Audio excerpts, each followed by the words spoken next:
wala po siguro kasi at saka si General Rosales nadadamay dito sa ganitong Okay, nagkasama ho ba kayo ni General Rosales?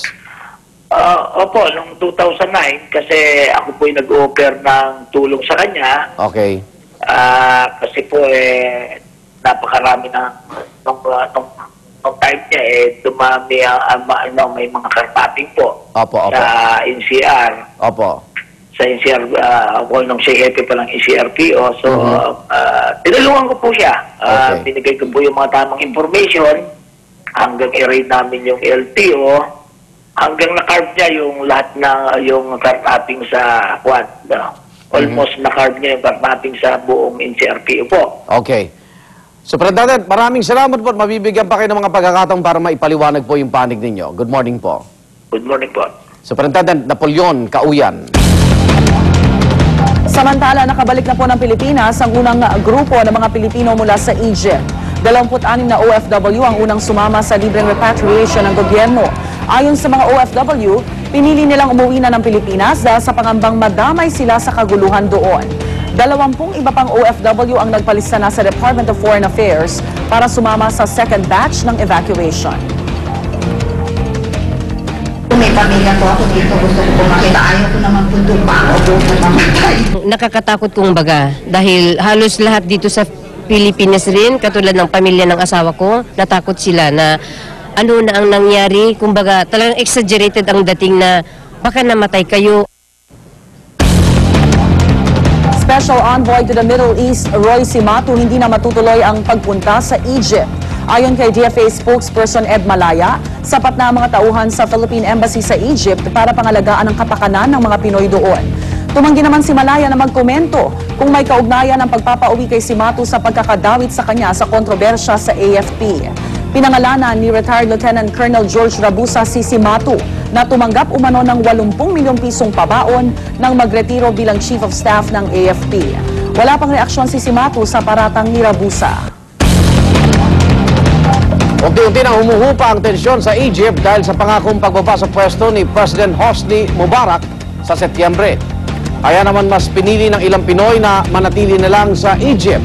Darito ang report ni Victoria Tulad. Inanunsyo na ng gobyerno ng Egypt, balik na raw sa normal ang komersyo sa bansa, pati ang pasok sa mga paaralan sinimulan na. Ayon sa ulat ng State TV ng Egypt, nagbitiw na rin daw ang mga pinuno ng ruling party, kasama ang anak ni President Hosni Mubarak na sinasabing posibleng pumalit sa kanya sa pwesto. Pero bantay sarado pa rin ang Tahrir Square sa Cairo, bagamat patuloy pa rin ang kilos protesta na nasa ika-13 araw na. Bagyan ng humupa ang tensyon dahil nakitaan na ng paglambot si Mubarak kahit desidido siyang tapusin ang kanyang termino sa Setyembre. Kaya naman ang OFW na si Edwin Agabao na nais bumalik sa Pilipinas noong kasagsagan ng gulo, nagdesisyong manatili na lamang sa Tahrir Square na naging sentro ng mga kilos protesta. Kung sa ganitong humuhupa na yung sitwasyon, siguro dito lang muna kami. Alam mo naman sa sitwasyon sa atin sa Pilipinas, wala kang trabaho, gutom mga abutin mo. Ayon kay Philippine Ambassador Ed Maglaya, maraming OFWs gaya ni Agabao ang piniling manatili na lang sa Egypt. Pero patuloy pa rin daw silang nakaalerto. Meron mga plano na nakahanda para just in case for a massive evacuation is if the situation merits mass evacuation, then we are ready. Para sa unang balita, Victoria Tulad, reporting. Sa ibang balita, Malacanang hindi raw nakikisama sa panawagan ng paglantad ni Senador Panfilo Lacson. Ayon kay Presidential Spokesman Edwin Lacerda, alam ng senador at ng kanyang abogado kung ano ang nararapat at nasasaad sa batas. Nilinaw din ni Lacerda na walang utos ang palasyo kay Justice Secretary Laila De Lima na itigil na ang manhunt sa senador. Nauna nang ibinasura ng Court of Appeals ang Dacer Cordito double murder case laban kay Lacson. Samantala, idinaan sa pagbibinta ng isang grupo ang kanilang kampanya para sa pagsagip sa mga dolphin. Bukod sa painting, tumakbo at nangalap din ang pirma ang grupo. Darito ang report ni Rida Reyes. Iba't ibang kulay at laki ng dolphins ang pumuno sa 360-foot long na dingding na ito sa The Fort sa Taguig. Ang mga kalahok may hilig sa art at sa dolphins. Endangered na po kasi. Bahagi ito ng Dolphins Love Freedom Campaign na ideya ng artist at marine wildlife advocate na si AJ Sanyo. Malaking role ang ginagampanan ng art sa pag-raise ng consciousness sa society natin. And I believe it's a strong instrument or vehicle para maipatawid yung mensahe. And for people to participate. Isa raw ang mga dolphin sa mga pinakamatalino, maamo at masarap panooring hayop sa dagat. Dahilan kung bakit isa rin sila sa mga pinaka-inaabusong hayop ng mga tao. Para mahikayat ang Kongreso magpasa ng batas na magbabawal sa paghuri ng mga dolphin, pati na ang paggamit sa mga ito sa iba't ibang show, nangalap ang mga nasa likod ng proyekto ng mga pirma. Ang bottlenose dolphins in the wild, kaya niyang mabuhay to 60 years old, parang tao. Pero pag siya ay dinala mo, kinulong mo, ginamit mo sa palabas, siya ay nabubuhay lamang hanggang 20 years. Sabay-sabay rin tumakbo ang mga kalahok para sa Run for Dolphins campaign. A part of yung fee na binibigay namin. So, sa kanila napupunta. Actually, syempre, masaya ka dahil maraming taong gustong tulungan yung pag-save ng dolphins. Para sa unang balita, Rida Reyes reporting.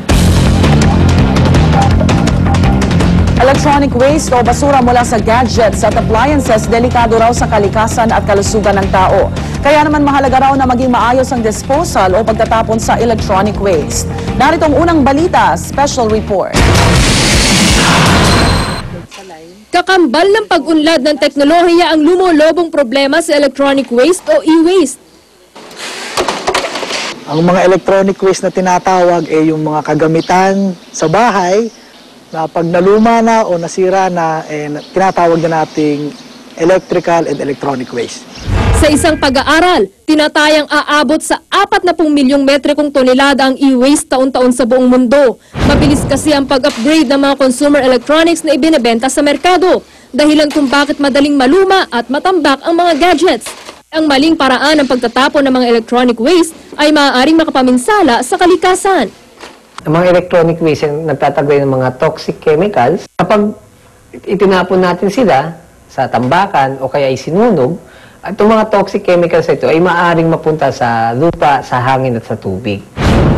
Ilang mga bagay din na ginamit para mabuo ang isang gadget ay nakakasama sa kalusugan ng tao. Tulad na lamang ng cathode ray tube o CRT na siyang responsable sa pagbuo ng mga imahe sa mga lumang telebisyon o computer. Dahil mayroon itong 4 hanggang 8 pounds ng lead na isang uri ng heavy metal, maaari itong makaapekto sa utak, nervous system at atay ng tao. Sa kasalukuyan, kakaunti pa lamang ang mga kumpanya na nagpa-practice ng tinatawag na take-back system. Yung kanyang lumang computer ay hindi na gumagana, pwede niyang isauri sa kumpanya. Kaya't isang panukalang batas ang itinutulak sa Kongreso na maghihikayat sa proper e-waste disposal. Ngunit habang hindi pa rin ito nakakalusot, narito ang ilang paalala. Huwag buksan at paghiwa-hiwalayin ang parte ng mga napaglumaan o sirang gadgets o devices. Huwag din itong itatapon sa basurahan. Mainam na itago ito sa secured na lalagyan at dalhin ito sa mga electronic waste markets o drop centers na matatagpuan sa mga malls. Para sa unang balita, Trisha Zafra reporting.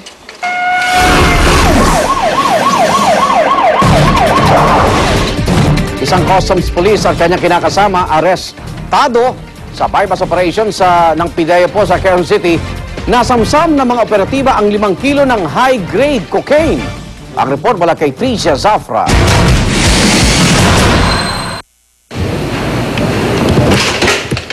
25 milyong pisong halaga ng high-grade cocaine ang nasabat ng Philippine Drug Enforcement Agency sa isang buy-bust operation sa isang hotel sa Quezon City. Initially, hindi natin alam kung saan nanggaling ito, but we can speculate na galing ito ng parting Samar Leyte.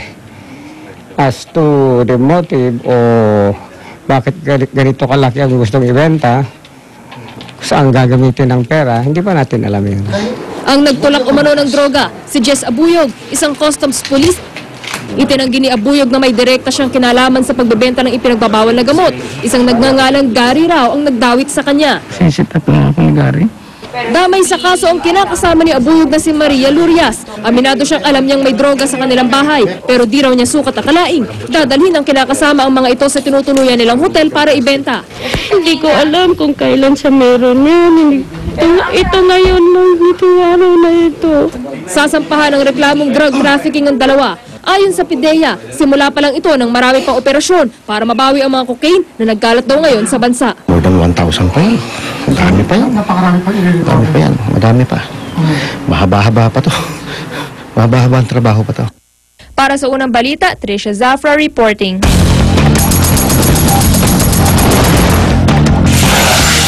Nananatili raw stable ang presyo ng mga karne, isda at gulay sa Mega Q Mart. Para sa detalye, may live report si Dante Perel. Dante. Yes, Rhea, magandang umaga. Bagamat may bahagyang pagtaas, ay nananatiling stable ang presyo ng bilihin dito sa Mega Q Mart. Ang manok 130 ang kilo, 170 naman sa baboy at 260 sa baka. Sa isda tulad ng bangus at hito, 130 per kilo, 90 pesos naman sa tilapia, salmon at dalagang bukid. Ang tulingan 100, matambaka 130, galunggong 120 at hasa-hasa 150. Sa lamang dagat gaya ng pusit nasa 180 to 200 pesos. Ang alimasag naglalaro sa 160 to 250, depende sa laki. Gayon din ang hipo na nasa 250 to 350. Ang tahong naman 80 to 90 pesos. Sa gulay, 30 ang kilo ng Chinese cabbage, repolyo 40, sayote 20 at carrots 50. Ang Baguio beans 40, labanos 20, ampalaya 60, talong 40 at patatas 60. Sa pangrekadong kamatis 20 per kilo, 180 ang sibuyas na pula at 100 naman pagputi. Ang bawang nasa 100. Rhea, paalala lang sa ating mga kapuso, ang mga presyong nabanggit ay maaaring magbago. Depende sa pwesto na inyong pagtatanungan at sa lugar ng pamilihan na inyong pupuntahan. Yan ang update kaugnay sa presyo ng bilihin dito sa Mega Q Mart. Balik sa iyo, Rhea. Maraming salamat, Dante Perelio, nagulat live mula sa Mega Q Mart. Pope Benedict XVI pinagdarasal ang panunumbalik ng kapayapaan sa Egypt. At matinding pagbaha sa Sri Lanka, 8 ang patay. Huwag pa uli, tutok lang sa unang balita.